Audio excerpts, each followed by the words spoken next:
মূসা আলাইহিস সালাতু ওয়াস সালাম বলবেন, তোমরা ইব্রাহিম খলিলুল্লাহর কাছে চলে যাও, তিনি তো আল্লাহ তাআলার বন্ধু, আল্লাহ তাআলার দোস্ত, তিনি তোমাদেরকে এই কঠিন মুসিবত থেকে তোমাদেরকে সুপারিশ করবেন। হযরত ইব্রাহিম আলাইহিস সালাতু ওয়াস সালামের কাছে নাফরমান বেঈমান মুশরিকরা চলে যাবে। হযরত ইব্রাহিম আলাইহিস সালাতু ওয়াস সালাম বলবেন, ইয়া নাফসি ইয়া নাফসি, আমার কি হবে, আমার কি হবে, আমার কি হবে, আমার কি হবে, আমার কি হবে। ইব্রাহিম আলাইহিস সালাতু ওয়াস সালাম বলবেন, তোমরা হযরত ঈসা আলাইহিস সালাতু ওয়াস সালামের কাছে চলে যাও।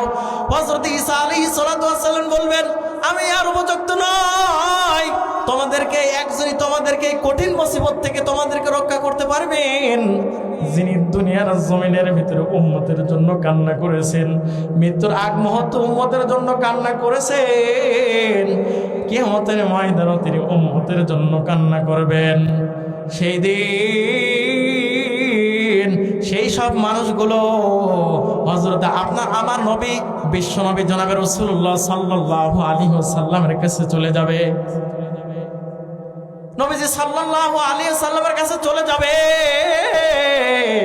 হযরত আদম আলাইহিস সালাতু ওয়াস সালাম থেকে ঈসা আলাইহিস সালাতু ওয়াস সালাম পর্যন্ত সমস্ত নবীর ইয়া নাফসি নাফসি বলতে থাকবে, কিন্তু আপনার আমার নবী সেই দিন বলবে, ইয়া হাবলি উম্মতি, ইয়া হাবলি উম্মতি, ইয়া হাবলি উম্মতি, আমার উম্মতের কি হবে, আমার উম্মতের কি হবে।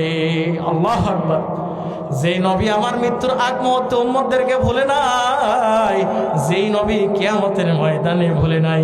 ও মুসলমান, আজকে সেই নবীকে আমরা চিনলাম না, সেই নবীরকে আমরা চিনলাম না রে বাবা। যেই নবীর জন্য বনের হরিণ বড় পাগল, যেই নবীর জন্য বনের হরিণ বড় পাগল পারা ছিল রে বাবা, সেই নবীকে আমরা চিনলাম না। এমন একটা নবী মৃত্যুর আগ মুহূর্ত তিনি উম্মতদের কথা তিনি ভুলেন নাই।